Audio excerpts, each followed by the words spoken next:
Good afternoon, everyone.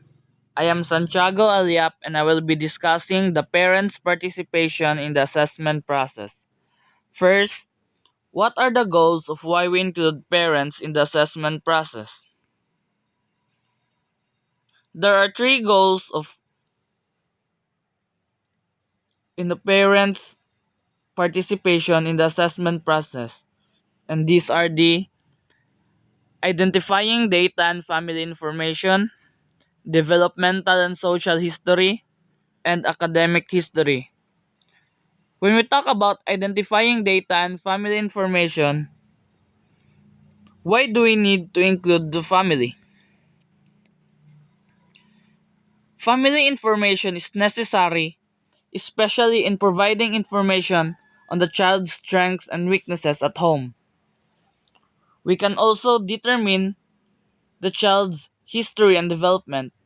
And lastly is the information on any family factors that may affect the child's learning. So, we can determine the background and history of the child's development, and there may be information from the family that can trigger factors that affect the child's learning, such as the child's nature in his or her home, his or her odd behaviors, or the way the family raises his or her child. Well, another question is, why is the involvement of the parents in the children's education important?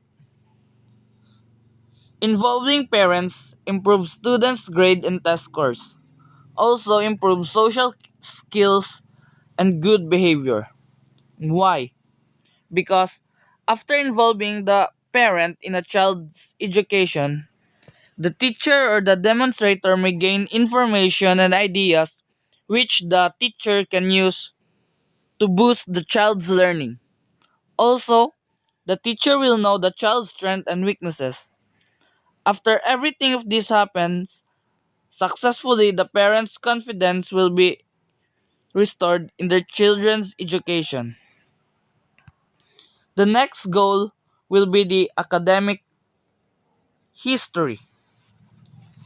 Academic history refers to the module marks which contributes toward your progression or final classification. When we talk about module marks, it definitely is all about the grades. Student history grading cards, whether the student has passed or if in his or her academic history has subjects that needs guidance or improvement. Academic history shows the strength and weaknesses in his past subjects, whether the student excel on it or not.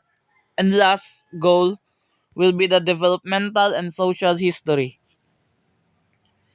Developmental and social history is an important part of an assessment for the diagnosis of learning disabilities. In a nutshell, it is the collection of background information on a student. Well, there is a slight difference in developmental and social history and the family information. And it is because this time, the collection of information comes from the student itself with the help of the counselor or psychologist interview or a teacher's questionnaire. How is a developmental and social history collected? A developmental and social history is usually collected by interviews or questionnaire. Typically, a school counselor, teacher, or psychologist will meet with a child's parent or guardians to gather the information. How is developmental history used to make an assessment? First, it can be included as part of a child's evaluation report. Second, it can also identify any factors that can support out the diagnosis of a disability. Third is it can be used to let the examiners know about any special considerations or assessment accommodations required.